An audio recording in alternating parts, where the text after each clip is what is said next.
Hello everyone, welcome to our channel GS with Sukh. तो आज हम लोग देखेंगे जो इलाहाबाद हाई कोर्ट के लिए जीएस का मॉक कर रहे थे उसका सेट नंबर 4। ठीक है, और आज सेट नंबर 4 और सेट नंबर 5 दोनों आएंगे। ठीक है, तो पहला सेट शुरू करते हैं। देखते हैं पहला क्वेश्चन क्या है। तो क्वेश्चन नंबर फर्स्ट है, चंद्रमा पर एस्ट्रोनॉट स्ट्रॉ की मदद से नींबू पानी क्यों नहीं पी सकते। ये क्वेश्चन पूछा जा रहा है। तो और मैं बता दूं, इसके साथ में एक्सप्लेनेशन जो भी बताऊंगा, जो भी क्वेश्चन बताऊंगा वो आपको नोट करते जाना है, क्योंकि वो क्वेश्चन पूछे जाने की ज़्यादा संभावना है। इस वजह से आप लोग ध्यान से पढ़ें और केवल ऑप्शंस पे फोकस ना करके जो साथ की एक्सप्लेनेशन है उस पे भी फोकस करें। जितने भी क्वेश्चन बन सकते हैं वो मैं बताता जाऊंगा, जिससे कि आपकी अच्छे से तैयारी हो जाएगी। तो स्टार्ट करते हैं। चंद्रमा पर एस्ट्रोनॉट स्ट्रॉ की मदद से नींबू पानी क्यों नहीं पी सकते। अब चंद्रमा पर नींबू पानी क्यों नहीं पी सकते, क्योंकि चंद्रमा पर गुरुत्वाकर्षण कम है, चंद्रमा पर वायुमंडल नहीं है, चंद्रमा पर नींबू पानी तुरंत वाष्पीकृत हो जाता है, उपरोक्त में से कोई नहीं। तो इसका आंसर क्या हो जाएगा, बी। क्योंकि चंद्रमा पर क्या नहीं है, एटमॉस्फेयर नहीं है, एटमॉस्फेयर नहीं है। अब एटमॉस्फेयर नहीं है मतलब कि वायुमंडल नहीं है वहाँ पे, चंद्रमा पे, तभी वहाँ पे कोई भी जो आवाज़ है वो सुनाई नहीं देती है। एक क्वेश्चन ऐसे भी आता है आवाज़ से रिलेटेड, ये क्यों बताया मैंने। और हिंदी का मैं यूज़ करूँगा, ज़्यादा से ज़्यादा कोशिश करूँगा, लेकिन अंग्रेजी में भी जो भी शब्द लिखूँगा उसमें भी ये है कि आपको समझ में आ जाएगा। तो आवाज़ क्यों नहीं सुनाई देती, क्योंकि वहाँ पे एटमॉस्फेयर नहीं है। तभी एक क्वेश्चन ऐसे भी पूछा जा सकता है कि चंद्रमा पर अगर हम लोग कोई भी बॉम्ब का ब्लास्ट होता है तो वो पृथ्वी पर कब सुनाई देगा, या वहाँ पे खड़े व्यक्ति को कब सुनाई देगा, तो उसे नहीं सुनाई देगा। क्यों, क्योंकि आवाज़ जो है वो, आवाज़ मतलब कि साउंड, साउंड को साउंड के लिए, साउंड को ट्रेवल करने के लिए किसकी ज़रूरत पड़ती है, मीडियम की, और वहाँ पे एटमॉस्फेयर है नहीं। तो इस वजह से वहाँ पे कोई भी आवाज़ नहीं सुनाई देती है। तो इसका आंसर क्या हो जाएगा, B is the right answer. और साउंड की अगर बात करें, यानी कि साउंड क्या है, एक मैकेनिकल यानी कि यांत्रिक तरंग है। ठीक है, मैकेनिकल वेव है, मैकेनिकल वेव यानी कि यांत्रिक तरंग है। ठीक है, और साउंड को डीबी, डेसिबल में नापते हैं। ठीक है, डेसिबल। और अगर बात करें एटमॉस्फेयर की, तो यहाँ पे चंद्रमा पर नहीं है, और पृथ्वी पर तो है ही। पृथ्वी में हम लोग जानते हैं प्रेशर कितना होता है, एटमॉस्फेरिक प्रेशर 1 atm, 1 atm यानी कि एक एटमॉस्फेरिक प्रेशर जो है नॉर्मली रहता है जब हम लोग पृथ्वी पर रहते हैं। और अगर बात करें यहीं पे चंद्रमा की, तो चंद्रमा पे अगर ग्रेविटी के बारे में पूछा जाए तो ग्रेविटी, ग्रेविटी चंद्रमा पर कितनी होती है, ये जो ग्रेविटी ऑफ अर्थ है ना, ग्रेविटी ऑफ अर्थ है उसकी 1/6 होती है। ठीक है, ऑन मून ये होता है। मतलब कि ऐसे भी लिख सकते हैं कि मून की जो GM मतलब कि gravity of moon equal to 1/6 of the 1/6 of the gravity of earth. मतलब ग्रेविटी ऑफ अर्थ की 1/6 होती है। अब इसके समझने के लिए क्या है, जैसे कि वेट का फॉर्मूला क्या होता है, mg, मतलब वेट बराबर मास इनटू ग्रेविटी। अब अगर पृथ्वी पर किसी का वेट 80 kg है, मान लो 120 kg है, ठीक है, 120 kg है, तो इसमें क्या मास होगा और क्या होगी ग्रेविटी, इसके अकॉर्डिंग क्या लग रहा है, वेट 120 kg। अब अगर यही वेट मून पर देखा जाए तो मून पे कितना होगा, मून पे क्योंकि ग्रेविटी के अकॉर्डिंग लग रहा है तब इतना है, और मून पे क्या होगा, मून पे ये 1/6 होगा, मतलब कि 120 kg जो वेट है पृथ्वी पर, वो मून पे कितना दिखेगा, 6 का डिवाइड कर देंगे क्योंकि 6 है ना ये, तो वहाँ पे ये वेट कितना दिखेगा, 6 × 2 = 12, मतलब कि 20 kg। ये कहाँ पे वेट दिखेगा, वेट ऑन मून। ठीक, तो ये होता है इसका कोरिलेशन। ठीक है, और एक क्वेश्चन ऐसे भी पूछा जाता है कि जैसे कि वेट यहाँ पे 120 kg है और मास इनटू ग्रेविटी, ये फॉर्मूला है इसका। तो ये ऐसे भी क्वेश्चन पूछा जा सकता है कि 120 kg पृथ्वी पर वेट है, तो वहां पे चंद्रमा पे कितना वेट होगा 20 kg। लेकिन अगर ये यहाँ पे पूछ लिया कि अगर मान लो मास यहाँ पे मान लो 80 kg है, पृथ्वी पर किसी का मास पूछा है, ठीक है, मास यानी कि द्रव्यमान पूछा है 80 kg, तो चंद्रमा पर कितना होगा? तो चंद्रमा पे 1/6 नहीं होगा, क्योंकि क्योंकि ये मास हमेशा कांस्टेंट रहता है। मास क्या है? कांस्टेंट रहता है, तभी चंद्रमा पे भी कितना होगा मास? 80 kg। लेकिन अगर वेट की बात करेंगे तो वेट क्योंकि ग्रेविटी के अकॉर्डिंग होता है, तो यहाँ पे जो है वो 1/6 करके हम लोग आंसर निकालेंगे। तो आंसर इसका हो गया चंद्रमा पर वायुमंडल नहीं होता है, इस वजह से यहाँ पे नहीं सुनाई देता है। नेक्स्ट देखते हैं, मृच्छकटिका किसकी रचना है? मृच्छकटिका जो बुक है वो किसने रचना जो है वो किसने लिखी है, ये पूछ रहा है। तो मृच्छकटिका जो है वो किसने लिखी है? वो शूद्रक ने लिखी है। शूद्रक ने क्या लिखी है? मृच्छकटिका जो है पुस्तक लिखी है। तो बी तो हो गया इसका राइट आंसर, ठीक है। और विक्रमादित्य जो चंद्रगुप्त द्वितीय हैं, चंद्रगुप्त द्वितीय, उनका नाम दूसरा क्या है? विक्रमादित्य नाम है। और कल्हन की बात करें तो इन्होंने एक बुक लिखी थी, राज तरंगिणी। तरंगिणी यानी कि राज तरंगिणी, जो कि कौन सी भाषा में है? संस्कृत भाषा में है। ये भी क्वेश्चन पूछा जा सकता है कि राज तरंगिणी जो बुक है वो किसके कलहन के द्वारा लिखी गई है और ये कौन सी भाषा में? तो संस्कृत भाषा में। और राज तरंगिणी जो है इसमें लिखा क्या है? इसमें लिखा है कश्मीर की हिस्ट्री के बारे में, कश्मीर की इतिहास, कश्मीर का इतिहास मतलब कि ये लिखा है किस बुक में? राजतरंगिणी में। और जो लिखी किसने है? कलहन ने लिखी है। और बाणभट्ट की बात करें तो बाणभट्ट जो है वो कोर्ट पोइट है। कोर्ट पोइट किसका कोर्ट पोइट है? हर्षवर्धन का। हर्षवर्धन हर्षवर्धन का, ठीक।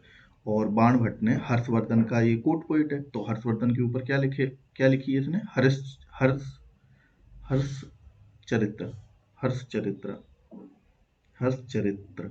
तो ये भी पूछा जा सकता है, हर्ष चरित्र किसने लिखी है? बाणभट्ट ने। और बाणभट्ट किसका कोट पोइट है? हर्षवर्धन का, ठीक है।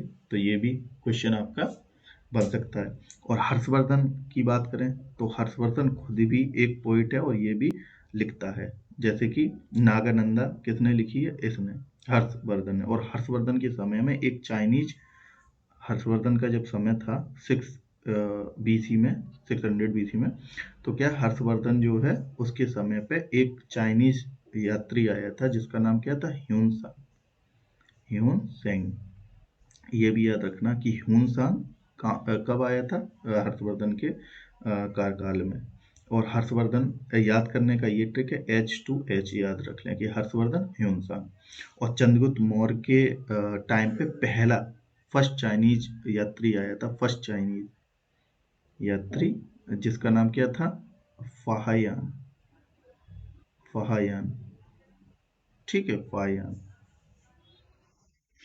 तो फाहियान, फाहियान, ये ऐसे लिख लो, फाहियान। और तो इसमें आंसर क्या हो जाएगा? B is the right answer. Next देखते हैं, राष्ट्रपति प्रधानमंत्री की नियुक्ति करते समय किसे चुनता है? तो क्वेश्चन पूछ रहा है कि जो राष्ट्रपति है, राष्ट्रपति किसे चुनता है? प्रधानमंत्री को चुनता है ना जब, तो वो किसे चुनता है? नियुक्ति करते समय किसे चुनता है? तो वो चुनता है लोकसभा में सबसे बड़ी पार्टी के नेता को? नहीं, जरूरी नहीं सबसे बड़ी पार्टी के नेता ही को चुने। लोकसभा सबसे बड़े गठबंधन के नेता को? नहीं, ये भी गलत है। लोकसभा में बहुमत पार्टी के नेता को, तो ये सही है। क्यों? मतलब कि जब चुनाव होते हैं उसके बाद जिस पार्टी को बहुमत ज्यादा होता है उसके उसके नेता को चुनता है कौन? राष्ट्रपति प्रधानमंत्री के लिए। क्योंकि जो पार्टी बड़ी हो, भले ही हार गई हो, तो उसे थोड़ी चुनेगा, जो बहुमत में होगी पार्टी उसको चुनता है। तो राष्ट्रपति जो है वो किसे चुनेगा? ये C is the right answer, okay. और अगर बात करें राष्ट्रपति का आर्टिकल नंबर, ऐसे पूछ लिया जाता है, तो राष्ट्रपति का आर्टिकल नंबर 52 में दिया गया है कि भारत में राष्ट्रपति होगा, ठीक है। और राज्यसभा की बात करें तो आर्टिकल नंबर 80 है। आर्टिकल कुछ याद करा दे रहा हूँ। और लोकसभा का 81 आर्टिकल है। और आर्टिकल 74 में ये दिया है कि प्रधानमंत्री जो है और मंत्रिपरिषद ये प्रेसिडेंट की सलाह से कार्य करेंगे। ओके। और अगर बात करें अ, वो गठबंधन में मतलब कि बहुमत बहुमत कितना होता है, बहुमत होता है 272 भारत में अभी। ठीक है। और क्योंकि 550 सीट्स में जो बहुमत होगा वो 572 होगा। तो C is the right answer. Next देखते हैं। अ, कौन से स्तनधारी नाभिक युक्त लाल रक्त कणिकाएं वाले नहीं होते हैं? ये क्वेश्चन पूछ रहा है कि which mammal have nucleated red blood corpuscles. ठीक है। मतलब ये पूछ रहा है कि आरबीसी जो है, आरबीसी जो है, अब इसमें इससे पहले ये समझ लें, इसका आंसर तो ए हो जाएगा। ठीक है। ऊंट और लामा में नहीं होते। अब इसको समझने के लिए ये देखें, सबसे पहले जैसे कि ब्लड, ब्लड का कंपोजिशन अगर हम लोग देख लेंगे तो क्लियर हो जाएगा। तो ब्लड में प्लाज्मा जो है, प्लाज्मा प्लाज्मा यानी कि प्लाज्मा ही होता है। प्लाज्मा जो है वो 55% होता है। प्लाज्मा यानी कि इसमें ज़्यादातर 90% लिक्विड होता है, बाकी प्रोटीन भी होते हैं जैसे एल्बुमिन एल्बुमिन ये भी, और सॉल्ट भी होते हैं। तो ये लिक्विड पार्ट है किसका, ब्लड में दो चीज़ें पाई जाती है, एक तो प्लाज्मा और एक ब्लड ब्लड कॉर्पस्कल्स कॉर्पस्कल्स। ठीक है। यानी कि रक्त कणिकाएं, रक्त कणिकाएं ये पाई जाती है, ये 45%। अब इन 45% में जो है तीन चीजें पाई जाती हैं। जो ब्लड कॉर्पस्कल हैं उनमें एक आरबीसी पाई जाती है, एक डब्ल्यूबीसी पाई जाती है और एक प्लेटलेट्स पाई जाती हैं। ठीक है। तो आरबीसी जिनका दूसरा नाम क्या है, एरिथ्रोसाइट, इथ्रोसाइट्स भी दूसरा नाम इनका क्या है, एरिथ्रोसाइट। ऐसी डब्ल्यूबीसी है जिसका नाम क्या है, ल्यूकोसाइट, ल्यूकोसाइट्स। और प्लेटलेट्स इनका थ्रोम्बोसाइट। ठीक है, थ्रोम्बोसाइट इनका नाम होता है। तो आरबीसी जो होती हैं, आरबीसी ये क्या है, एक सेल्स है, मतलब ब्लड सेल्स है ना, कॉर्पस्कल्स कणिकाएं मतलब कि सेल्स। तो आरबीसी जो है इनमें क्या नहीं होता, न्यूक्लियस नहीं होता है। जो आरबीसी वाली जो जैसे कि ये सेल है आरबीसी वाली, तो इसमें जो न्यूक्लियस है वो नहीं होता है। और डब्ल्यूबीसी वाले में न्यूक्लियस होता है। ये याद रखें कि आरबीसी जो होते हैं, आरबीसी में क्या नहीं होता, न्यूक्लियस नहीं होता है।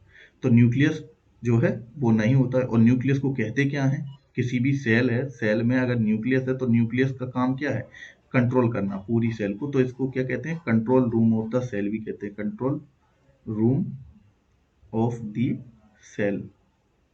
ठीक है। तो ये कहाँ, आरबीसी में तो नहीं होता, न्यूक्लियस में न्यूक्लियस नहीं होता है। लेकिन इसमें क्वेश्चन में ये पूछ रहा था कि कौन सी प्रजातियां हैं जिनके आरबीसी में भी न्यूक्लियस पाया जाता है। तो इसका मतलब है कैमल तथा लामा जो है उनमें न्यूक्लियस पाया जाता है। मतलब कि ये दो कैटेगरी ऐसी हैं जानवरों की जिनमें कि इनके आरबीसी में न्यूक्लियस पाया जाएगा। ठीक है। और बाकी अगर आरबीसी की बात करें तो आरबीसी का कलर कैसा होता है, रेड। आरबीसी का कलर रेड होता है। कैस क्यों होता है, क्योंकि इसमें हीमोग्लोबिन पाया जाता है, हीमोग्लोबिन। और हीमोग्लोबिन में जो है, ग्लोबिन जो पार्ट है ये तो प्रोटीन वाला पार्ट है, प्रोटीन है। और हीमो हीमो को पार्ट आयरन पार्ट है। हीमो को पार्ट क्या है, आयरन वाला पार्ट है। और इसी से क्या होता है, रेड कलर, रेड कलर जो दिखता है ना ब्लड का, वो इसके ही कारण दिखता है। ओके। और ग्लोबिन जो प्रोटीन है इसका काम क्या है, कार्बन डाइऑक्साइड और ऑक्सीजन का ट्रांसपोर्टेशन, ट्रांसपोर्ट करना, ट्रांसपोर्ट। और अब ये ग्लोबिन वाला पार्ट है, ये तो प्रिसाइजली बता दिया। अगर डायरेक्टली भी पूछा जाए तो आरबीसी का फिर अल्टीमेटली काम क्या होगा, कलर तो इसकी वजह से हो गया, लेकिन इसका काम क्या हो गया आरबीसी का, CO2 और ऑक्सीजन का ट्रांसपोर्टेशन बॉडी में, इसका काम हो गया आरबीसी। और आरबीसी के बारे में अगर और देख लें कुछ आंसर, तो आरबीसी जो है, आरबीसी का जो कार्यकाल है वो कितना होता है, 120 दिन। ठीक है। और आरबीसी जो है कहाँ पे खत्म, कहाँ पे होते हैं, आरबीसी बनते हैं और खत्म कहाँ पे होते हैं, बोन मैरो में, बोन मैरो मैरो में और स्प्लीन में, स्प्लीन में। ठीक है, स्प्लीन में बनते हैं। मतलब कि बोन मैरो यानी कि यानी कि बोन के बीच में जो स्पेस होता है, मैरो स्पेस जिसे कहते हैं, तो बेन मैरो और स्प्लीन इसमें भी येलो बोन मैरो में बच्चों में और रेड बोन मैरो में बड़ों में बनते हैं। और स्प्लीन जो है उसे क्या कहते हैं, प्लीहा। प्लीहा में यहाँ पे क्या होते हैं, ये ना खत्म करते हैं, मतलब यहाँ पे ये खत्म होते हैं, तभी इसे क्या कहते हैं, ग्रेवयार्ड ऑफ आरबीसी। मतलब कि यहाँ पे जो है आरबीसी खत्म होते हैं। और स्प्लीन स्प्लीन में क्या होते हैं, खत्म होते हैं सबसे ज्यादा यहाँ पे, फिर यहाँ पे। तो ये हो गया, इसका आंसर क्या हो जाएगा, कैमल तथा लाम। और अगर ऊंट की बात करें, ऊंट में जो हम्प होता है, हम्प यानी कि कुवड़, कुवड़ नहीं होता है, ऊपर निकला रहता है कुवड़, तो उसमें क्या होता है, वाटर स्टोर करते हैं, वाटर स्टोरेज होती है, स्टोरेज। वाटर स्टोरेज क्यों होती है, क्योंकि वहां पे क्या होते हैं, एडिपोज टिश्यू होते हैं, एडिपोज टिश्यू। एडिपोज टिश्यू मतलब क्या होता है, एडिपोज मतलब कि फैट स्टोरेज वाले टिश्यू, फैट टिश्यू या लिपिड जहाँ पे स्टोर होता है, मतलब कि एडिपोज जो टिश्यू है, टिश्यू यानी कि ऊतक, एडिपोज जहाँ पे भी टिश्यू होंगे वहाँ पर फैट होगा, और फैट जहाँ पे होगा वहाँ वाटर एक्युमुलेट होगा। जैसे कि हम लोगों की बॉडी है, मनुष्य की बॉडी है, तो उसमें जहाँ जहाँ पर भी फैट है, जैसे कि चेस्ट और हिप्स और टम मतलब स्टमक, तो इनमें क्या है, यहाँ पे क्या है, एडिपोज टिश्यू है, क्योंकि यहाँ पे फैट सबसे ज्यादा एक्युमुलेट होगा और यहाँ पे वाटर भी एक्युमुलेट होगा। तो इसका आंसर इतना ही रखते हैं एक्सप्लेनेशन। तो इसका आंसर क्या हो जाएगा, ऊंट तथा लाम is the right answer. Next देखते हैं, डोलड्रम का क्षेत्र क्या है, डोलड्रम क्षेत्र क्या है। तो डोलड्रम समझने से पहले हम लोगों को समझना पड़ेगा आईटीसीजेड, मतलब कि इसका आंसर तो यही हो जाएगा, आईटीसीजेड के क्षेत्र में ही पड़ता है डोलड्रम। तो सबसे पहले, उससे पहले हम लोग देखते हैं पृथ्वी। ठीक, ये पृथ्वी है अपनी। अब पृथ्वी में जो पृथ्वी को दो भागों में डिवाइड करती है, वो रेखा कौन सी कहलाती है, 0 डिग्री इक्वेटर।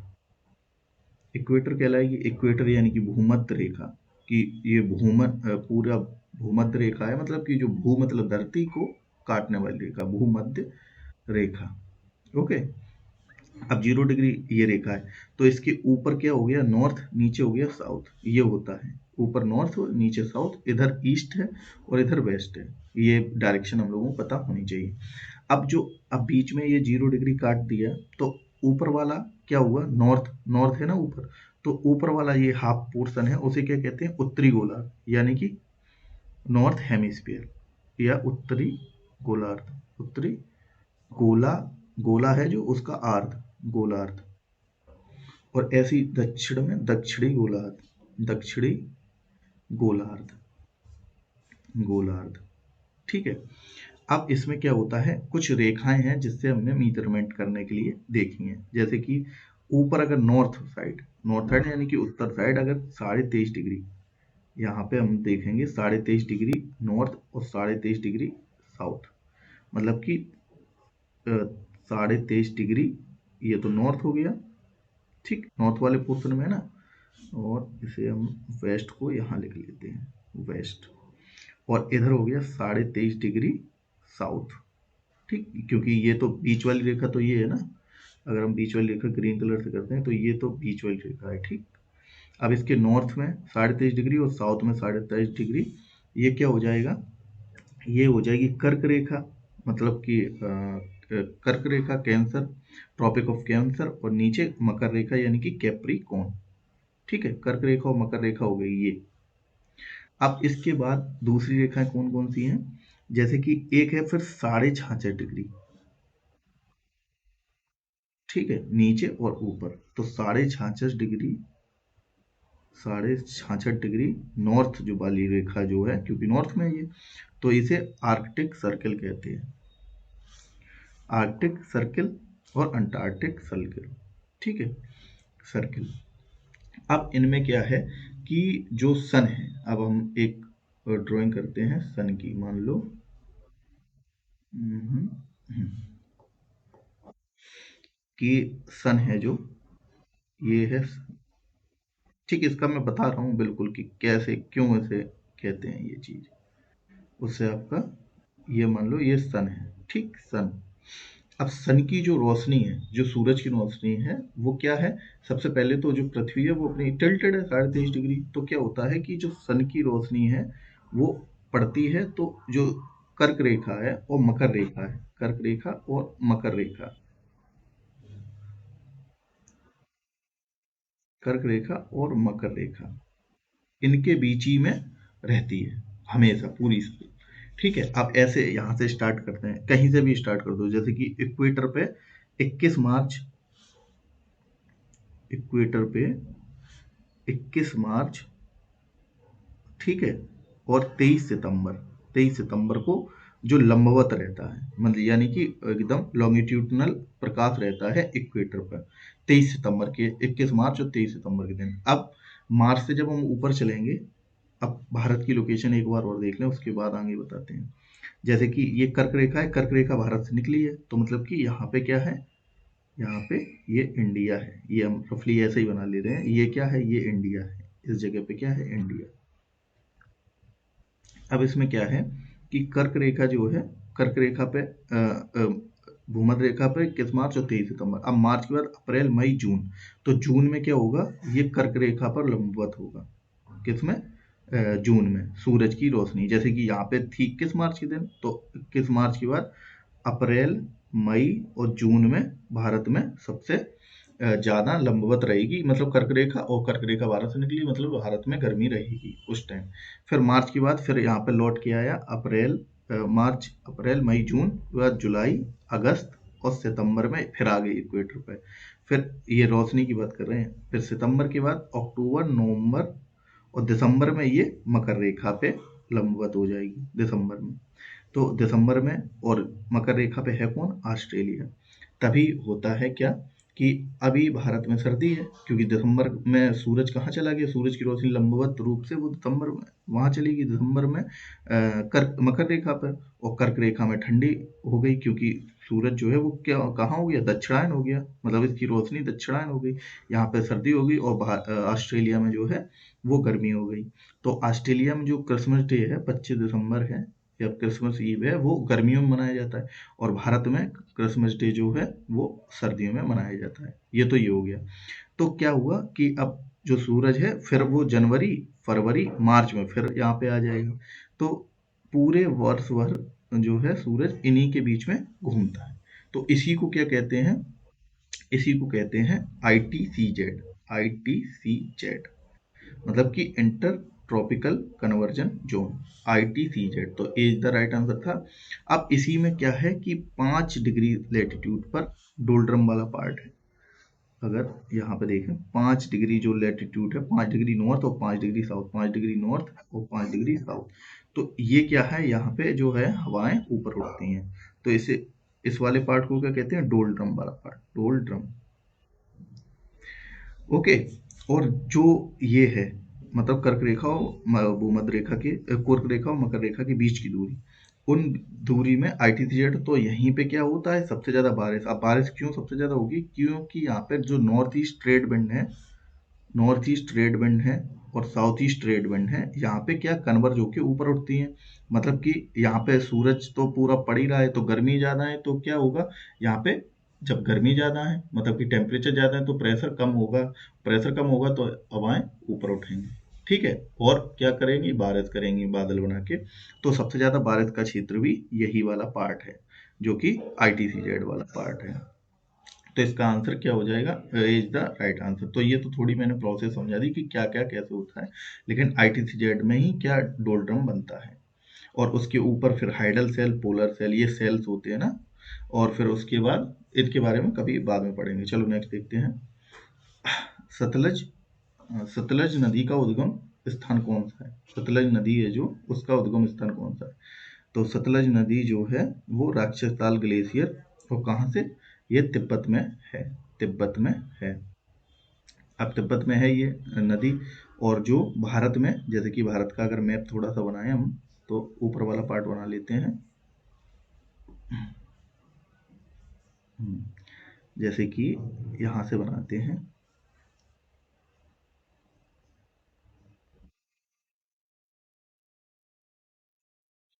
ठीक है। अब ये भारत में क्या है, यहाँ पे क्या है, राक्षसताल ग्लेशियर, यहाँ से जो है नदी निकलती है, कौन सी, वो ये सतलज रिवर। और यहाँ पे एक गार्ज है, गार्ज यानी कि दर्रा है, मतलब कि सिपकिलो गार्ज जिसे कहते हैं, इसे क्या कहते हैं, सिपकिला गार्ज से भारत में प्रवेश करती है। सिपकिला, सिपकिला गार्ज। ठीक है, तो इससे क्या होती है, ये नदी जो है वो प्रवेश करती है और यहाँ पे ये इंडस रिवर जो है, इंडस रिवर में जाके मिल जाती है और ये अरब सागर में गिर जाती है। ये तो इसका शॉर्ट एक रफली मैप बना दिया। और ये सिपकला गार्ज कहाँ पे है, ये हिमाचल प्रदेश में यहाँ पे होगा। तो ये क्वेश्चन पूछा जाता है कि जो भारत में जो ये नदी है सतलज रिवर, वो कौन से गार्ज से घुसती है या कौन से पाथ से घुसती है, तो वो है सिपकला गार्ज, सिपकला गार्ज। और गार्ज होते क्या हैं, जो दो माउंटेन्स हैं उनके बीच में रास्ते क्या होते हैं, गार्ज। और वो बनाए किसके द्वारा गए हैं, नदियों के द्वारा ही हमेशा बनाए गए हैं। तो जितने भी पासेस हैं वो नदियों के द्वारा ही एंशियंट टाइम में बनाए गए, और अब उनमें पानी खत्म हो गया या नदियां ने अपना रुख बदल लिया, तो वो वहां पे यात्रियों के लिए ओपन हो गए। तो इसका आंसर क्या हो जाएगा, B is the right answer. और अगर बात करें सतलज रिवर की, तो सतलज रिवर का अगर एंशियंट नेम की बात करें तो सतलज का एंशियंट नेम क्या है, ऋग्वेदिक नेम क्या है, सतुद्री। सतुद्री, ये भी आपको याद रखना है, ये क्वेश्चन पूछा जाता है, सतलज नदी का ऋग्वेदिक नेम क्या है, सतुद्री। और उसके बाद अगर बात करें, उसके बाद बात करें अगर वेरीनाग की, वेरीनाग जो है, वेरीनाग झरना, ये कहाँ पे है, जम्मू कश्मीर में है। और यहाँ से निकलती कौन सी, झेलम जो है, झेलम रिवर जो है वो निकलती है। और झेलम का नाम क्या है, वितास्ता। ऋग्वेदिक नाम क्या है, वितास्ता। तो इनके ऋग्वेदिक नाम बहुत पूछे जाते हैं, वितास्ता। ओके। और रोहतांग पास से कौन निकलता है, रावी नदी, रावी। रावी रिवर कहाँ से निकलती है, रोहतांग पास से, और इसका नाम क्या है, ऋग्वेदिक नाम पुरुषनी, पुरुषनी। ओके। और ब्यास कौन सी निकलती है, व्यास रिवर। ठीक है, व्यास रिवर, और व्यास रिवर का नाम क्या है, बिपास। ठीक है, तो झेलम, चिनाव, रावी, ब्यास, सतलज। झेलम, चिनाव, रावी, ब्यास, सतलज। तो झेलम के बारे में हम लोगों ने देख लिया, झेलम निकलती कहाँ है, वेरीनाग, जम्मू कश्मीर। और वितास्ता इसका वो है। और उसके बाद ब्यास जिसका बेपास नाम है, और रावी जिसका रावी नाम है। चिनाव, और चिनाव जो रिवर है, चिनाव का दूसरा नाम क्या है, अस्कनी। ऋग्वेदिक नाम क्या है, अस्कनी। इसका भी नाम लिख लो, चिनाव का अस्कनी, अस्किनी।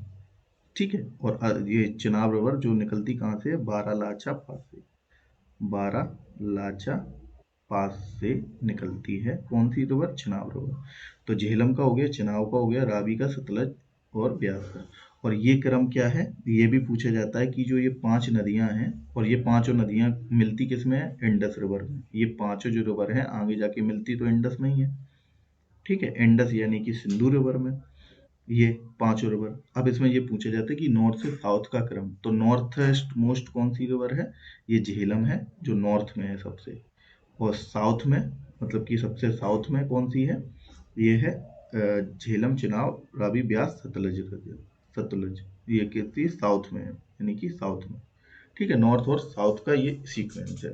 और ये इंडस रिवर में मिलती हैं। और इंडस वाटर ट्रीटी एक हुई थी, इंडस वाटर ट्रीटी, जिसमें कि क्या हुआ था, ये हुई थी 1960 में। किसके बीच में हुई थी, ये इंडिया और पाकिस्तान के बीच में हुई थी। क्यों हुई थी, अब ये, क्योंकि जो ये नदियां हैं सारी 6 रिवर हैं, इनमें पानी का डिस्ट्रीब्यूशन के लिए हुई थी। तो इसमें जो इस डिस्ट्रीब्यूशन में कराया किसने था, ये वर्ल्ड बैंक जो है वो मीडिएटर था। ओके। और इस ट्रीटी के अकॉर्डिंग जो है क्या हुआ था, कि जो रावी, ब्यास और सतलज, इसका पानी इंडिया पे रहेगा, इंडिया पे। और इंडस, झेलम, चिनाब, इनका पानी किस पे रहेगा, इंडस, झेलम और चिनाब का पानी पाकिस्तान लेगा। ठीक, तो इंडिया के पास ये नीचे वाली 3 आ गई, और इसके ऊपर कौन है, मेन इंडस रिवर है। तो ये ऊपर की तीनों के पास पाकिस्तान का पानी का आ गया। तो B is the right answer. Next देखते हैं, अग्नाशय में कौन सी कोशिका इंसुलिन बनाती है, ये क्वेश्चन सॉरी। तो अग्नाशय में कौन सी कोशिकाएं इंसुलिन बनाती हैं? तो अग्नाशय में जो है स्लेट ऑफ लैंगरहंस, मतलब कि D is the right answer. तो ये तो हो गया इसका ऑप्शन सही। अगर अब बात करें अग्नाशय की, तो जो पेनक्रियाज है, पेनक्रियाज पेनक्रियाज जो है यानी कि अग्नाशय, इस ये क्या है, एक मिक्स ग्लैंड है। तो ये भी क्वेश्चन पूछा था कि अपने शरीर में कौन सी मिक्स ग्लैंड, तो only one is the mix gland, और वो भी है कौन सी, पेनक्रिया यानी कि पेनक्रिया यानी कि अग्नाशय। ओके, मिक्स ग्लैंड है।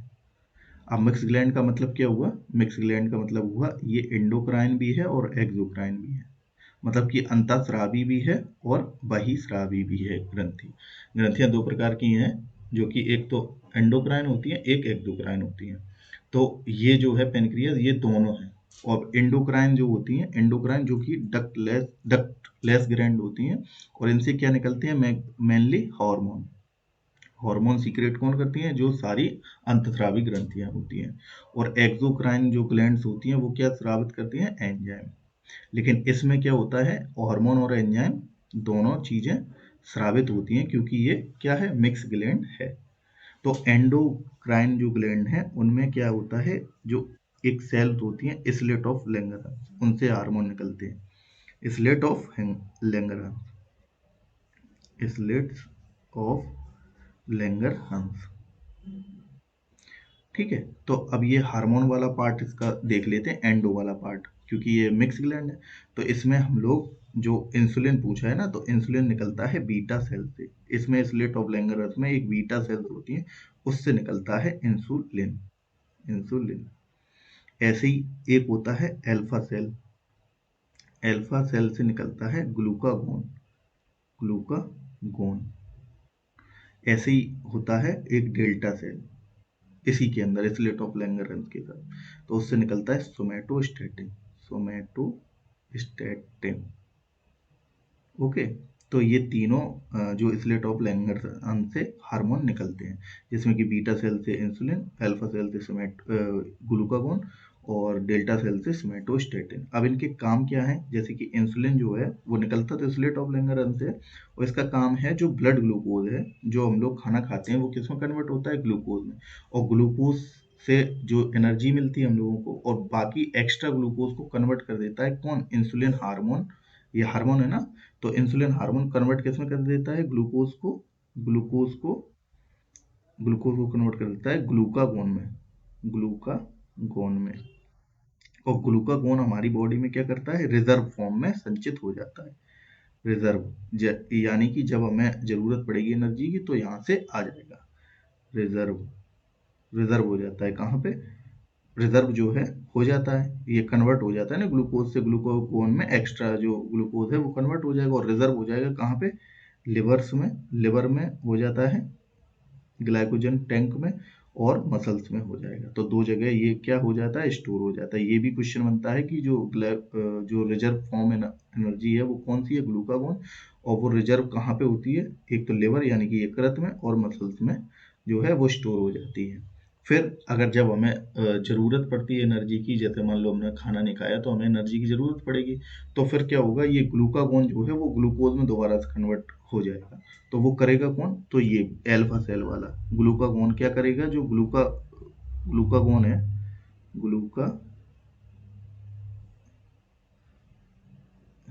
अरे ग्लाइकोजन है, ये ग्लूकागोन नहीं है, मतलब कि ये जो है ये ग्लूकोज से ग्लाइकोजन में कन्वर्ट करती है, ग्लाइकोजन। ग्लाइकोजन क्या है, रिजर्व फॉर्म ऑफ एनर्जी। और ग्लूकागोन करता क्या है, जो ग्लाइकोजन है, ग्लाइकोजन यानी कि रिजर्व फॉर्म ऑफ एनर्जी को ग्लूकोज में वापस से कन्वर्ट कर देता है। ठीक है, तो ये क्या करता है, ये जस्ट इंसुलिन का उल्टा काम करता है, ये वाला हार्मोन ग्लूकागोन हार्मोन, जो रिजर्व एनर्जी है ग्लाइकोजन, ग्लाइकोजन जो है उसे कन्वर्ट कर देता है ग्लूकोज में, कौन, ग्लूकागोन। और इंसुलिन ग्लूकोज को ग्लाइकोजन में स्टोर कहाँ होता है, ये। और डेल्टा डेल्टा सेल का काम क्या है, इन दोनों की जो फंक्शनिंग को देखना कि सही से सीक्रेट हो और ये काम सही से करें। ठीक है, अब एंडोक्राइन वाला पार्ट हम लोगों ने डिस्कस कर लिया, ये पैनक्रिया के अंदर है, क्योंकि पेनक्रिया एक मिक्स ग्लैंड है, इस वजह से एंडोक्राइन के अंदर से क्या निकलते हैं, हार्मोन, और हार्मोन हमने सारे डिस्कस कर लिए।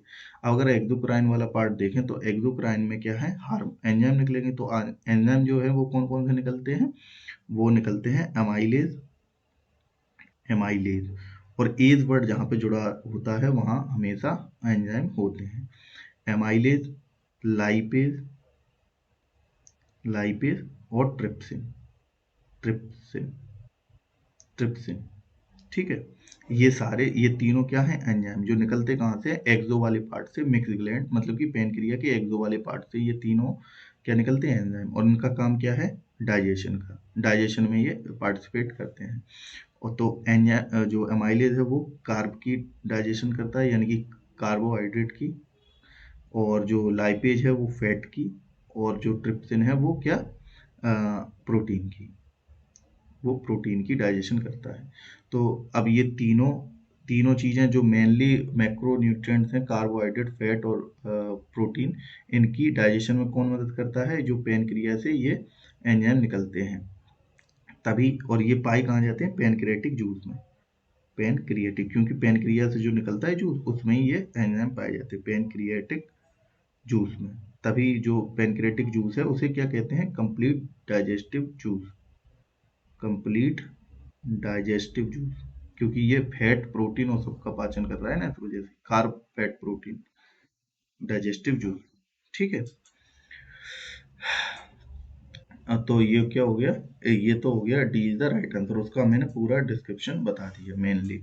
अब अगर बात करें थाइमस, थाइमस जो ग्लैंड है वो चेस्ट में प्रेजेंट होती है, वो भी बच्चों में, और वो एंटीबॉडी प्रोडक्शन का काम करती है, और ये बड़े होने पर अपने आप खत्म हो जाती है थाइमस ग्लैंड। अगर एस्ट्रोजन की बात करें तो एस्ट्रोजन जो है वो महिलाओं में सेक्सुअल डेवलपमेंट के लिए क्या करता है, कार्य करता है। एंडोक्राइन जो ग्लैंड है वो महिलाओं में सेक्सुअल डेवलपमेंट के लिए कार्य करता है।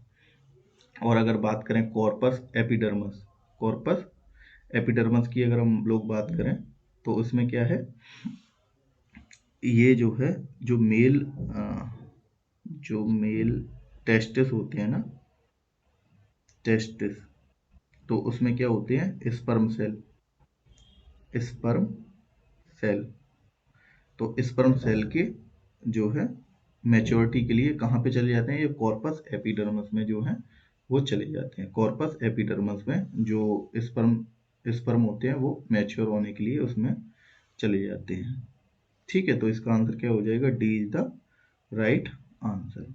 ओके, नाउ नेक्स्ट क्वेश्चन, निम्न में से कौन सा जो है वो मेल नहीं खाता है। तो मेल कौन नहीं खा रहे हैं, तो शिवाजी, अफजल खान, ये तो सही है, और नूरजहां, महाबत खान, ओके, अकबर, अकबर और राणा प्रताप, ये भी सही है, और बाबर और बैरम खान, ये गलत है। तो मतलब कि ये गलत पूछ रहा है कि कौन सा मेल नहीं खा रहा है, तो अब ये क्यों, क्योंकि जो बाबर है, बाबर जो है वो 1526 में तो आया था, लेकिन बैरम खां ये किसके साथ रिलेटेड करता है, अकबर के साथ, ये इसका सेनापति था, कौन, अकबर का, कौन, बैरम खां, ना कि बाबर का। तो बाबर जो है 1526 में भारत में आया था, और इसने चार मेनली लड़ाइयाँ की, और 1526 में पहला युद्ध कौन से किया था, पानीपत का फर्स्ट वॉर, जो कि 1526 में इब्राहिम इब्राहिम लोदी के साथ में किया था, और जिसमें कि बाबर जो है वो जीता था, ओके।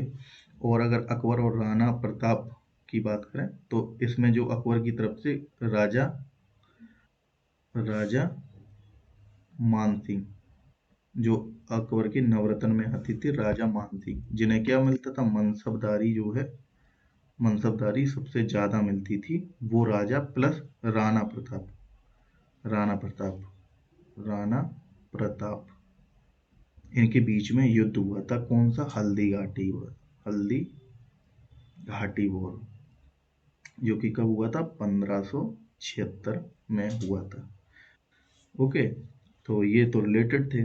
और नूरजहां, नूरजहां महाबत खान, इन्होंने क्या किया था, कॉन्स्पिरेसी अगेंस्ट, कॉन्स्पिरेसी जो मतलब षड्यंत्र किया था, किसके, जहांगीर, जो कि इसका पति है, नूरजहां का पति कौन है, जहांगीर, जहांगीर, ठीक है। जहांगीर जिसे क्या कहते हैं, जिसे क्या कहते हैं, पेंटर किंग भी कहते हैं, पेंटर किंग। ओके। और जो जहांगीर है, जहांगीर ने इसे पातशाह बेगम का टाइटल भी दिया था, किसे, नूरजहां को, पातशाह बेगम। और जहांगीर के समय में कौन आए थे, पुर्तगाली यानी कि पोर्चुगीज, पुर्तगाली आए थे। और पुर्तगाली ने जो है किसका, तंबाकू का ग्रो करने के लिए कहा था, कहाँ पे, भारत में। और जहांगीर ने लेकिन तंबाकू की कंजप्शन पे बैन कर दिया था, कंजप्शन यानी कि खाने पर रोक लगा दी थी। और पुर्तगाल अगर कही जाए तो पुर्तगाल की राजधानी क्या है, लिस्बन राजधानी है पुर्तगाल की। ओके। और जहांगीर के बारे में, चलो नेक्स्ट देखते हैं। ये तो हो गया, D is the right answer, video हो जाएगा बड़ा, तो डी जो है इसमें सही उत्तर हो जाएगा। और बाकी ये साथ में बता रहा हूँ, ये भी आप लोग नोट करें, ये भी क्वेश्चन बनते हैं। जैसे कि राजा मानसिंह किसके नवरत्न में थे, अकबर के नवरत्न में थे, नौ रत्नों में। और जैसे राणा प्रताप और राजा मानसिंह के बीच में कौन सा युद्ध हुआ था, हल्दी घाटी का, कब हुआ था, 1576 में। ये सारी चीजें ये भी पूछ ली जाती हैं। तो नेक्स्ट देखते हैं, लॉरेंज वर्क, लॉरेंज वक्र किससे संबंधित है, what does the Lorentz curve represent. जो लॉरेंज कर्व है वो किसके लिए होता है, तो लॉरेंज कर्व हमेशा इनकम डिस्ट्रीब्यूशन के लिए होता है, यानी कि आय का वितरण के लिए होता है लॉरेंज वक्र। बस एज इट इज ऐसे ही क्वेश्चन आएगा कि लॉरेंज वक्र किससे संबंधित है, वो आय के वितरण से संबंधित है। लॉरेंज वक्र आए या कुजनेट कर्व आए, कुजनेट कर्व, या आए गिनी कोफिशिएंट, गिनी कोफिशिएंट, कोफिशिएंट। तो ये सारे किससे रिलेटेड हैं, ये सारे इनकम डिस्ट्रीब्यूशन से रिलेटेड हैं। और अगर बात करें इन्फ्लेशन यानी कि महंगाई, अनएम्प्लॉयड यानी कि बेरोजगार, तो इन दोनों की अगर साथ में कंडीशन चल रही है, मतलब कि महंगाई भी ज़्यादा है और बेरोजगारी भी ज़्यादा है, तो उसे क्या कहते हैं, स्टैगफ्लेशन, स्टैगफ्लेशन। ये वर्ड जो है वो आप लोग याद कर लें, स्टैगफ्लेशन किसे कहते हैं, जब महंगाई और अनएम्प्लॉयमेंट साथ साथ में हो। और एक कर्व होता है Phillips curve, Phillips curve, Phillips curve का काम क्या है, फिलिप्स कर्व का काम है कि रिलेशन बताना, किसमें, इन्फ्लेशन और अनएम्प्लॉयमेंट में रिलेशन बताना। तो वो क्या रिलेशन बताता है कि जो इन्फ्लेशन है, इन्फ्लेशन, इन्फ्लेशन जो है वो indirectly proportional to the unemployment है, अनएम्प्लॉय, एम्प्लॉयमेंट। ओके। ये कौन बताता है, फिलिप कर्व बताता है। तो बी इज द, मतलब कि D is the right answer. इस क्वेश्चन का आंसर जो है वो इनकम डिस्ट्रीब्यूशन होगा। नेक्स्ट देखते हैं, सामान्यतः कोशिकाओं में डीएनए आरएनए तक आनुवंशिक जानकारी के प्रवाह की प्रक्रिया कहाँ, क्या कहलाती है। मतलब कि जो जेनेटिक इंफॉर्मेशन है वो डीएनए से आरएनए में जाती है, फिर आरएनए में जाती है, तो उस प्रक्रिया को क्या कहते हैं, ये क्वेश्चन पूछ रहा है। तो सबसे पहले तो जो डीएनए से आरएनए में, आरएनए, आरएनए में जो चीज होती है उसे कहते क्या है, ये क्वेश्चन पूछ रहा है, ये जानकारी जा रही है। तो इस चीज को कहते हैं ट्रांसक्रिप्शन, ट्रांसक्रिप्शन मतलब कि C is the right answer, transcription. Okay. और आरएनए से क्या बनता है फिर अल्टीमेटली, पॉलीपेप्टाइड यानी कि प्रोटीन का, प्रोटीन। ओके। तो इस प्रोसेस को क्या कहते हैं, इसे तो ट्रांसक्रिप्शन, ये तो क्वेश्चन में पूछा था, और इसे कहते हैं ट्रांसलेशन, ट्रांसलेशन। ओके। तो ये वर्ड याद रखना कि डीएनए से आरएनए के बनने को क्या कहते हैं, ट्रांसक्रिप्शन, और आरएनए से प्रोटीन, ट्रांसलेशन। और ये जो प्रोसेस है, ये प्रोसेस जो है, प्रोसेस, ये प्रक्रिया जो है वो कहाँ चल रही है, ये चल रही है न्यूक्लियस में। ठीक है, न्यूक्लियस में जो है वो चल रही है, न्यूक्लियस में।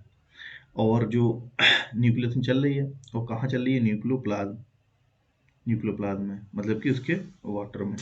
और अगर बात करें, एक अगर ऑर्गेनली की बात करें, जैसे कि सेल है, सेल में कई सारे ऑर्गन पाए जाते हैं, जैसे कि माइटोकॉन्ड्रिया है, राइबोसोम है, लाइसोसोम है, और ये वैक्यूल हैं, ये सारे कहाँ पाए जाते हैं, इसके सेल के अंदर ये ऑर्गन है, किसके, सेल के ऑर्गन है। ऐसे ही एक पाया जाता है राइबोसोम, राइबोसोम, राइबोसोम पाया जाता है ना, राइबोसोम।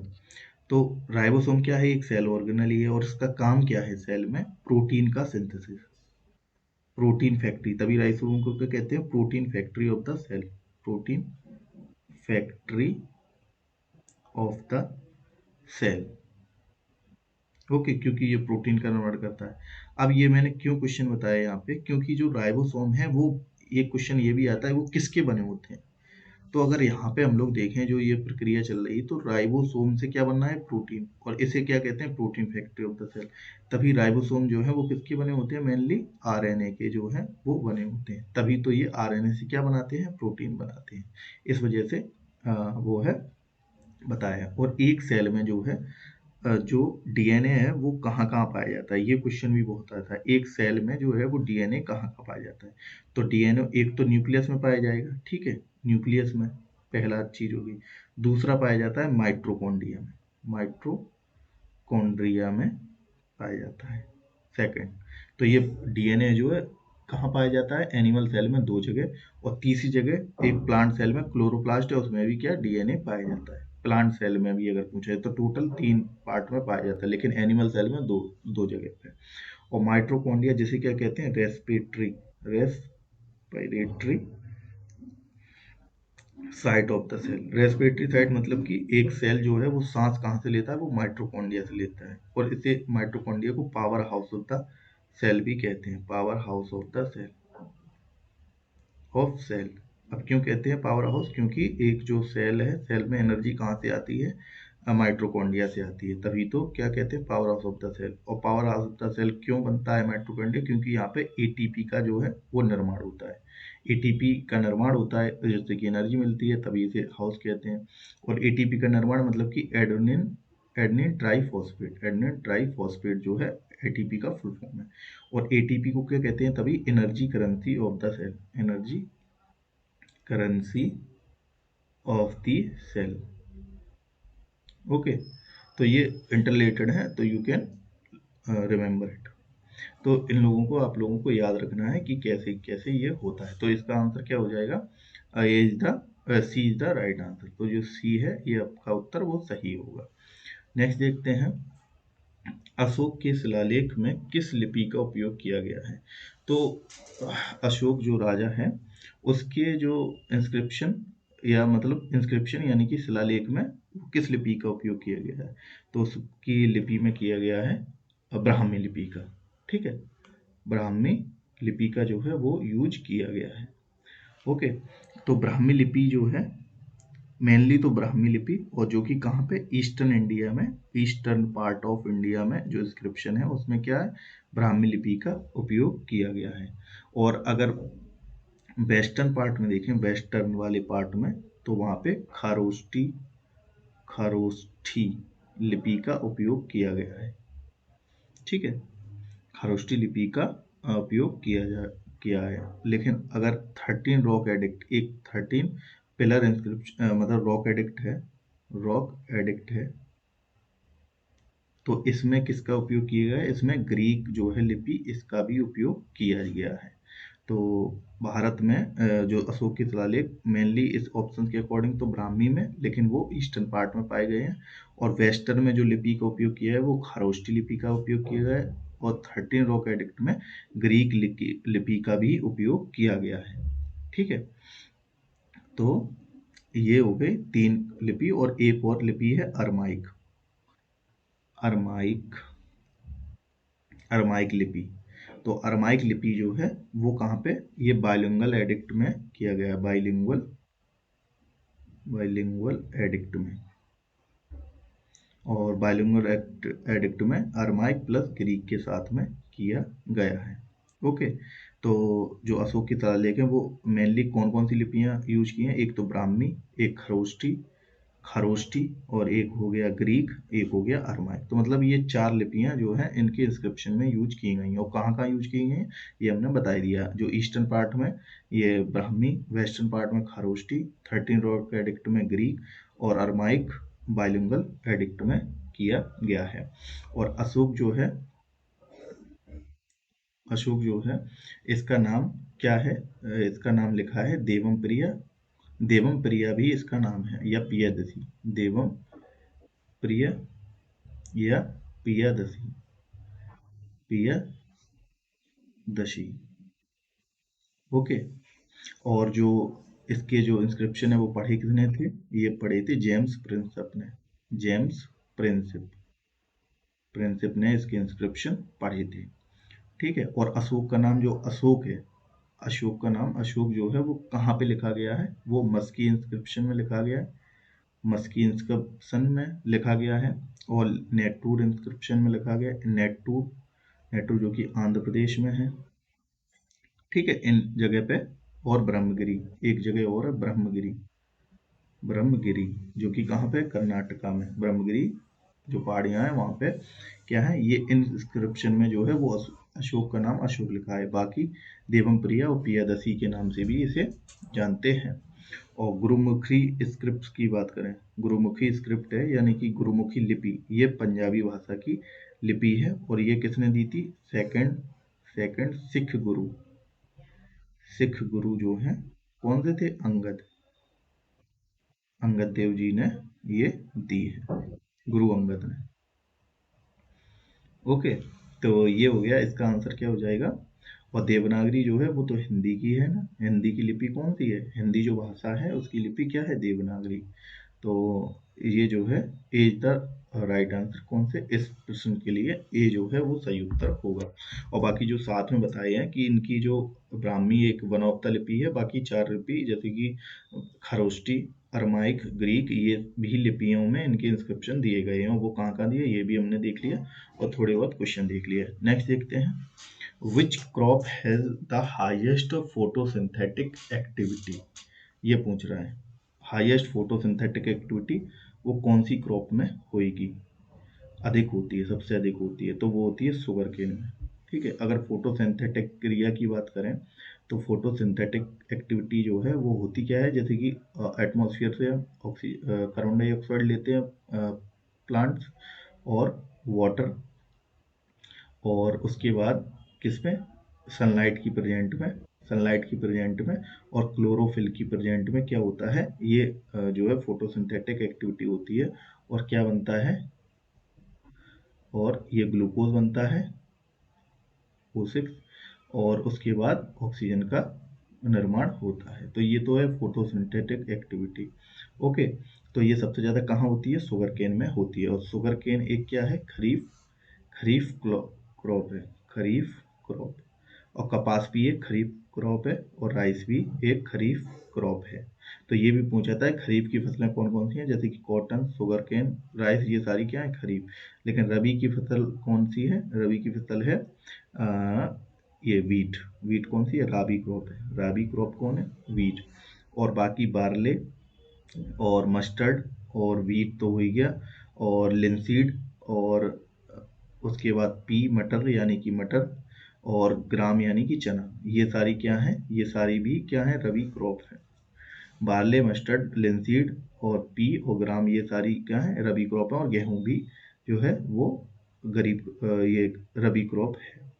और रबी क्रॉप्स जो है जो कि सोइंग सीजन क्या होता है? नवंबर, अक्टूबर नवंबर, और जो काटते हैं जब, तो वो कब? मार्च अप्रैल में काटते हैं। तो ये हो गया। और शुगर केन से हमें क्या मिलता है? टेबल शुगर मिलती है। टेबल शुगर जो कि हम लोग घर में यूज करते हैं, वो टेबल शुगर यानी कि C12H22O11 यानी कि सुक्रोज कहाँ से मिलती है? ये गन्ने से हमें मिलती है। और ये बनती किससे है? ये ग्लूकोज प्लस फ्रक्टोज से बनती है। ग्लूकोज प्लस फ्रक्टोज से बनती है। फ्रक्टोज क्या है? स्वीटेस्ट शुगर है। स्वीटेस्ट शुगर या फ्रूट शुगर कहते हैं। ओके, तो इसका आंसर क्या हो जाएगा? B is the right answer. और कॉटन के बारे में थोड़ा देख लें तो कॉटन के लिए रेवोल्यूशन कौन सा आया था? Silver fibre, silver fibre revolution, fibre revolution. Okay. और कॉटन जो है ब्लैक सॉइल में, ब्लैक सॉइल चाहिए कॉटन के उगाने के लिए। कौन सी सॉइल चाहिए? ब्लैक सॉइल, ब्लैक सॉइल चाहिए। और ब्लैक सॉइल चाहिए जिसे कि क्या कहते हैं? रेंगुर सॉइल भी कहते हैं, रेंगुर सॉइल। और इसमें क्या होता है? लीचिंग इफेक्ट ज़्यादा होता है। लीचिंग, लीचिंग यानी कि लीचिंग इफेक्ट ये कि पानी बहुत अवशोषित कर लेती है, लीचिंग इफेक्ट भी होता है। और उसके बाद क्या हो जाते हैं? इसमें क्रैक भी पड़ जाते हैं।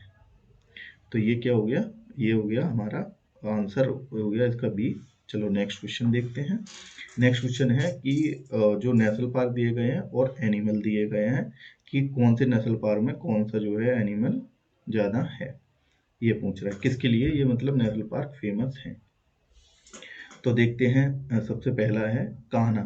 कान्हा जो कि कहाँ पे है, एमपी में है। और काजीरंगा जो कि कहाँ पे है, असम में है। और गिर ये गुजरात में है। सबसे पहले तो ये स्टेट्स हैं। उसके बाद काजीरंगा नेशनल पार्क ये किसके लिए प्रेजेंट है, तो ये ए के लिए, मतलब कि राइनोसोर्स के एंड वन हॉर्न राइनो के लिए कौन सा जो है फेमस है, वो काजीरंगा नेशनल पार्क जो कि आसाम में है। उसके बाद गिर में क्या है, लॉइन है। लॉइन में कहाँ, लॉइन कहाँ पे है, गिर में, मतलब कि इसका तो सी हो जाएगा और इसका इसका बी हो जाएगा। और टाइगर के लिए कौन सा है फेमस, तो वो कान्हा, कान्हा जो कि एमपी में। और एमपी में कान्हा, पन्ना, पेंच और फॉसिल्स डेजर्ट, बहुत सारे नेशनल पार्क हैं। ऐसे ही आसाम में मनास, ओरांग, काजीरंगा, ये सारे नेशनल पार्क कहाँ पे हैं, आसाम में। और अ, गिर में भी बलाबदर, बहुत सारे नेशनल पार्क इसमें भी हैं, 3-4। और गिर है वो एशियाटिक लाइन, मेनली कौन सी लाइन, एशियाटिक लाइन के लिए वो है जो फेमस है। तो इसका आंसर क्या हो जाएगा, बी ए सी। तो ए का बी, ए सी मतलब कि बी ए सी, बी ए सी मतलब कि ये वाला आंसर हो जाएगा, सेकंड आंसर हो जाएगा। कौन सा, बी ए सी वाला। और नेक्स्ट देखते हैं, the power of supreme court of India decided to dispute between the centre and the state relationship, ये पूछ रहा है कि केंद्र सरकार, जो केंद्र और राज्यों के बीच विवाद हो जाते हैं ना, उसमें भारतीय सुप्रीम कोर्ट की शक्ति किसके अंतर्गत आती है, मतलब कि जो भारतीय सुप्रीम कोर्ट है वो निपटारे के लिए शक्ति वो कौन से आर्टिकल में आती है, ये चीज पूछी जा रही है। तो इसमें क्या है, एडवाइजरी जुरिडिक्शन, एडवाइजरी जूरिडिक्शन है, ओरिजिनल जूरिडिक्शन है, और एपिलेट जूरिडिक्शन है, और उसके बाद क्या है, जूरी प्रोड्यूस यानी कि न्याय शास्त्र है। तो इसमें जो है इसमें आंसर क्या हो जाएगा, जो ओरिजिनल जूरिडिक्शन है, इसमें आती है किसकी, सेंटर और स्टेट के बीच में जो डिस्प्यूट है उसको निर्णय करने की शक्ति। और ये आर्टिकल नंबर कौन सा है, 131 में, जिसमें क्या आता है, जिसमें स्टेट और स्टेट के बीच अगर कोई भी डिस्प्यूट है उसे सुलझाने के लिए सुप्रीम कोर्ट की शक्ति। लेकिन स्टेट इसमें क्या नहीं है, इसमें यूनियन टेरिटरी शामिल नहीं है, ये भी याद रखना है। और एडवाइजरी जुरिडिक्शन की बात करें, यानी कि सलाहकारी क्षेत्राधिकार सुप्रीम कोर्ट का, तो ये आर्टिकल नंबर 143 में आता है। और इसमें क्या है, सुप्रीम कोर्ट जो है वो प्रेसिडेंट को एडवाइस दे सकती है, बट प्रेसिडेंट उसे माने या ना माने, यानी कि जो एडवाइस होती है वो क्या नहीं होती है, वो बाध्यकारी नहीं है। ठीक है, तो ये दिया किसमें है, 143 में दिया है कि सुप्रीम कोर्ट जो है, सुप्रीम कोर्ट से प्रेसिडेंट एडवाइस ले सकता है, लेकिन वो प्रेसिडेंट के लिए बाध्यकारी नहीं है, वो मान मान भी सकता है और नहीं भी। ओके, तो ये 143 में दिया गया है। और जो अपीलेट जुरिडिक्शन है, अपीलेट मतलब हाईएस्ट कोर्ट ऑफ अपील कौन सी है, ये सुप्रीम कोर्ट है, और ये आर्टिकल नंबर 132 में दिया गया है। और इसमें जो है स्टेट जो है, हाई कोर्ट जो है, वो कोई भी जो क्रिमिनल केस है, क्रिमिनल केस 133 के अकॉर्डिंग, क्रिमिनल केस जो है, क्रिमिनल कोड 134, क्रिमिनल कोड 134 और 133 में सिविल केसेस जो है वो हाई कोर्ट से सुप्रीम कोर्ट जो है वो जा सकते हैं, हाई कोर्ट से सुप्रीम कोर्ट, कौन से आर्टिकल नंबर 133 में, और 134 में क्रिमिनल केसेस, क्रिमिनल केसेस। तो ये आप लोगों को आर्टिकल जो है 131, 32, 33, 34 याद रखने हैं, और 143। ओके, तो ये जो है ये ऑप्शन आपको याद रखने हैं। और उसके बाद अगर एक और जुरिडिक्शन होता है जिसमें कि जो रिवाइजरी जुरिडिक्शन है, 137 में दिया है क्या, रिवाइजरी रिवाइजरी जुरिडिक्शन, मतलब कि फैसले को रिवाइज करने के लिए किस में दिया है, आर्टिकल नंबर 137 सुप्रीम कोर्ट का, ये आर्टिकल नंबर 137 है जिसमें कि जो है रिवाइजरी जुरिडिक्शन दिया है, जुरिडिक्शन। ओके, तो ये याद रखने हैं आर्टिकल। तो इसका आंसर क्या होगा, ओरिजिनल जुरिडिक्शन, यानी कि मूल क्षेत्राधिकार के अंतर्गत स्टेट स्टेट के बीच डिस्प्यूट है तो उसे निपटारा के लिए दिया गया है। नेक्स्ट देखते हैं, which of the following is not correct, मतलब कि निम्नलिखित में कौन सा सही नहीं है, तो सही कौन सा नहीं है। Exercise does not help in managing the discomfort psychological discomfort. Exercise increase the cardiorespiratory fitness. Exercise reduce the risk of diabetes. Exercise helps in managing both health. Exercise helps in the managing bone health, तो ये भी answer सही है। और ये diabetes के risk को कम करता है एक्सरसाइज करना। व्यायाम मतलब मधुमेह के खतरे को कम करता है। व्यायाम हड्डियों के स्वास्थ्य को बनाए रखने में ठीक है, ये भी सही है। और व्यायाम श्वसन दर फिटनेस को बढ़ाता है, ये भी सही है। तो इसमें पूछा नॉट करेक्ट, तो ये जो है व्यायाम मानसिक असुविधा से प्रबंधित नहीं करता है, मतलब कि इज द राइट आंसर। ये नहीं पूछ रहा तो ये नहीं है, तीनों ये तीनों तो सही है। नेक्स्ट देखते हैं, विच इज द, इसमें नेक्स्ट क्वेश्चन है विच इज ट्रू स्टेटमेंट। निम्न में से जो है वो कौन सा है, वो ट्रू स्टेटमेंट है। तो ट्रू स्टेटमेंट इसमें है, tea grows at the higher altitude than the coffee. Coffee grows at the higher altitude than the tea. Both grows at the same altitude. There is a no climate relationship between the two crops. तो मतलब कि ये तो गलत हो जाएगा, ये भी दोनों समान ऊंचाई पे नहीं है, मतलब कि चाय कॉफी की तुलना में अधिक ऊंचाई पे, मतलब कि ए इज द राइट आंसर। तो इसका आंसर क्या हो जाएगा कि जो टी है वो ग्रो करती है किसमें, higher altitude than the coffee. Coffee से हायर एल्टीट्यूड में जो है, मतलब ज़्यादा ऊंचाई पे जो है चाय का उत्पादन किया जाता है। और टी की बात करें अगर, टी जो है मेनली कहाँ पे, मेनली आसाम में, आसाम और वेस्ट बंगाल में उगाई जाती है।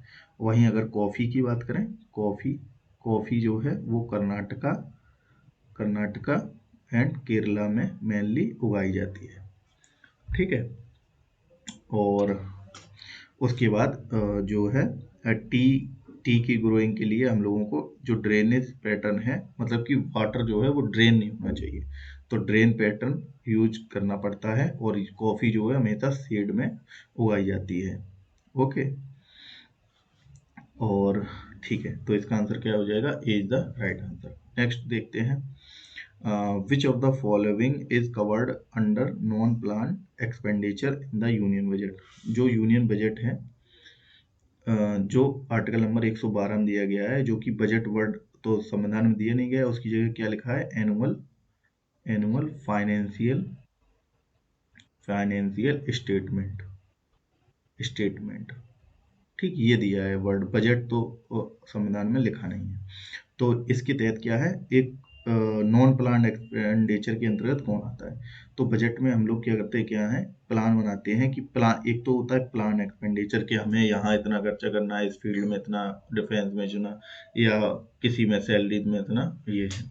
लेकिन नॉन प्लान में क्या हो जाता है, नॉन प्लान जो एक्सपेंडिचर है उनमें क्या होता है, जैसे कि अब मान लो हम लोगों ने सब कुछ प्लान कर लिया और फिर क्या हुआ, मान लो किसी से वॉर हो गई किसी कंट्री से, तो डिफेंस एक्सपेंडिचर ये भी नॉन प्लान के अंतर्गत आएगा। उसके बाद इंटरेस्ट पेमेंट अब हम लोगों ने डिसाइड कर लिया, ये तो डिसाइड नहीं कर लेंगे कि हाँ हम इतना ही लोन लेंगे। कोई भी किसी भी ज़रूरत में हम लोगों ने world bank, Asian development bank और नेशनल वो एनडीबी, इन बैंकों से क्या हम लोगों ने लोन ले लिया ज़्यादा, तो इसका भी कोई फिक्स नहीं है, मतलब कि नॉन प्लान्ड है, ये भी नहीं नॉन प्लान्ड है। उसके बाद सैलरी एंड पेंशन, इसमें भी इसमें भी कितनी वैकेंसी हो गई और कितना, ये कोई वो थोड़ी है, ये कोई प्लान नहीं कर सकते हम लोग। या पे कमीशन नया आ गया तो ये भी नॉन प्लान में आ जाएगा। उसके बाद सब्सिडी, आप सब्सिडी में भारत में कई कई योजनाएं जो हैं वो निकल आती हैं, उसमें क्या सब्सिडी प्रोवाइड कर देती है गवर्नमेंट, तो ये भी नॉन प्लान के अंतर्गत आएगा। तो मतलब कि इसका आंसर क्या हो जाएगा, सी, मतलब कि ये सारी चीज़ें जो हैं वो नॉन प्लान के अंतर्गत आ जाएंगी। तो डी इज द मतलब कि इसमें C is the right answer, 1 2 3 4 is the right answer, मतलब कि ये सारी चीज़ें नॉन प्लान के अंतर्गत आ जाएंगी। उसके बाद देखते हैं, when granite rocks get metamorphose they form, मतलब कि जो ग्रेनाइट रॉक हैं वो जब कायांतरित होता है, उनका जो टेम्परेचर, प्रेशर, एयर, इसके अकॉर्डिंग, तो वो क्या किस में कन्वर्ट हो जाती हैं, तो वो नीज में कन्वर्ट हो जाती हैं। तो B is the right answer. Okay. और अगर बात करें तो क्या है, ये ग्रेनाइट जो है वो नीज में कन्वर्ट हो जाती है, और मार्बल जो है वो किससे बन जाती है, लाइम स्टोन से जो है वो मेटामॉर्फाइज होके मार्बल बन जाती है। ऐसे ही अगर इसकी बात करें क्वार्टजाइट की, तो ये सैंडस्टोन से बन जाती है, सैंडस्टोन से बन जाती है। और अगर स्लेट की बात करें तो स्लेट जो है वो clay clay plus cell cell से क्या है, मेटामॉर्फाइज होके स्लेट बन जाती है। तो ये कन्वर्जन है जो कि मेटामॉर्फाइज होके ये चीज़ें बन जाती हैं। सैंडस्टोन है, सैंडस्टोन मेटामॉर्फाइज होके क्वार्टजाइट, और लाइमस्टोन से मार्बल, और क्ले और सेल से स्लेट। और अगर रॉक्स की बात करें तो रॉक्स जो है तीन प्रकार की हैं मेनली, जिसमें कि जो इग्नियस रॉक्स हैं जो कि लावा के ठंडे होने से बनती हैं, इग्नियस रॉक्स, इग्नियस यानी कि आग्नेय चट्टानें। फिर सेडिमेंट्री रॉक्स हैं, सेडिमेंट्री, ये सेडिमेंट्री। और थर्ड वन है मेटामॉर्फिक, जो कि ये दिया गया है मेटामॉर्फिक। ठीक है, तो ये तीन प्रकार की रॉक्स होती हैं जिसमें कि ये लावा से बनती है। और सेडिमेंट्री रॉक्स हैं जो, इनमें क्या है, जितने भी जो फॉसिल्स फ्यूल हैं वो सारे पाए जाते हैं, जैसे कि कोल, कोल नेचुरल गैस है, coal natural gas, petroleum, petroleum. तो ये सारी किस में पाए जाएंगे, हमेशा सेडिमेंट्री रॉक में पाए जाएंगे। और सबसे ज़्यादा एरिया में सबसे ज़्यादा कौन सी है पूरे पृथ्वी पर, वो सेडिमेंट्री रॉक्स हैं। और सेडिमेंट्री रॉक्स जो है वो क्रस्ट में सबसे ज़्यादा पाई जाती है, मतलब क्रस्ट में सबसे ज़्यादा कौन है, सेडिमेंट्री रॉक है। इग्नियस रॉक्स जो है वो वॉल्यूम में सबसे ज़्यादा है, ये वॉल्यूम में सबसे ज़्यादा है। और सेडिमेंट्री रॉक्स हैं, इनमें क्या होता है, लेयर्स इनमें पाई जाती हैं, क्योंकि ये लेयर टू लेयर बनती हैं, सेडिमेंट से बनती हैं। और इग्नियस रॉक्स में नो लेयरिंग फाउंड। तो B is the right answer. Next देखते हैं, which is used as an air pollutant indicator.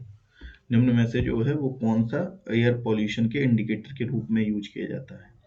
तो सबसे पहले तो इसका आंसर क्या हो जाएगा, लाइकन। लाइकन जो है वो यूज किया जाता है किसमें, एयर पॉल्यूटेंट के रूप में। और एयर पोल्यूशन वो भी कौन सा, मैक्सिमम सल्फर वाला। ठीक है, तो लाइकन अगर प्रेजेंट होंगे तो क्या होगा, SO2 पॉल्यूशन पॉल्यूशन नहीं होगा, SO2 पॉल्यूशन नहीं होगा। और अगर अपसेंट है तो जो सल्फर पॉल्यूशन है वो होगा। ठीक है, वो होगा। तो ये लाइकन क्या है, एक तरीके से इंडिकेटर का काम करते हैं। और लाइकन जो है वो किसके सिम्बायोटिक रिलेशन से बनते हैं, एल्गी और fungus, algae and fungus, algae और फंगस के सिम्बायोटिक रिलेशन से क्या लाइकन बनते हैं।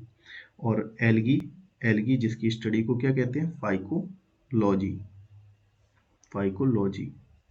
और फंगी जिसकी स्टडी को कहते हैं माइकोलॉजी। ठीक है, और ये सिम्बायोटिक रिलेशन में रहते हैं, एल्गी और फंगस। और बैक्टीरिया की स्टडी को बैक्टीरियोलॉजी कहते हैं।